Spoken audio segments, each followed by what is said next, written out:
Hey everybody, hope your day is going well. We are back with Audioslave, Like a Stone, and I saw this one recommended a few times on the first reaction that I did to their song, Show Me How to Live, which is an incredible song. And then I looked it up. I saw 1.2 billion views, and that's just on the video on YouTube alone. So that's not even the audio and other platforms or physical copies, so it's a big song. And it's weird, like such a big song, and I don't know about it, which tells you there's a lot that we don't know about. And there's some people like, I can't believe you never heard this, and then I'm going like, yeah, I can't believe it either. But we're gonna change that. We're gonna change that. So let's check it out. Like a Stone.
Oh, man, that sounds so good. And the way, first of all, his voice is amazing, but which words sometimes he chooses to like stretch out and elongate the notes and oh man, that's so interesting. It's really dynamic as well. Like you don't expect it sometimes. And I always find that very interesting when how artists choose that. Is it just a feeling that you get, or is it strategically placed? Is it a bit of both?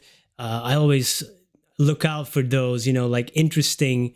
You expect something like a word to sound this kind of way, but then they add something, a different spin to it.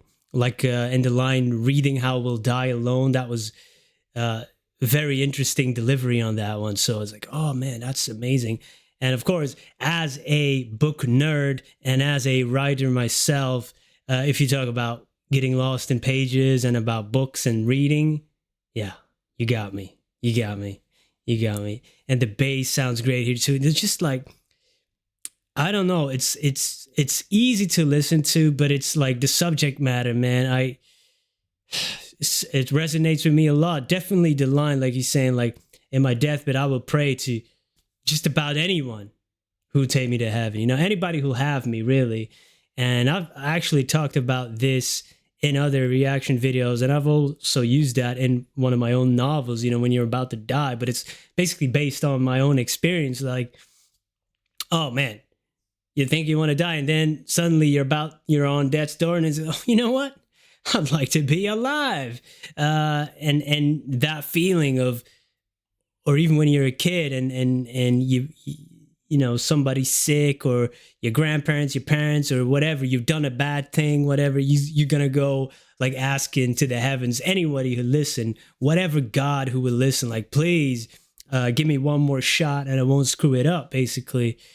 Many of us have done it. Many of us have done it. It's just like, I don't know. Ah, man, that line hit me. Beautiful, man. And oh man, Lost in the Pages, a book full of death. Oof, oof, oof. That's dark stuff, man. That's dark stuff. And of course, knowing his ending, man. Wow. Not everybody overcomes him, man. Those demons.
Till the day was gone and I sat in regret of all the things I've done, for all that I've blessed and all that I've wronged. In dreams until my death I will wander on in your house. I long to be room by room, patiently I wait for you there, like a stone. I'll wait for you there, alone.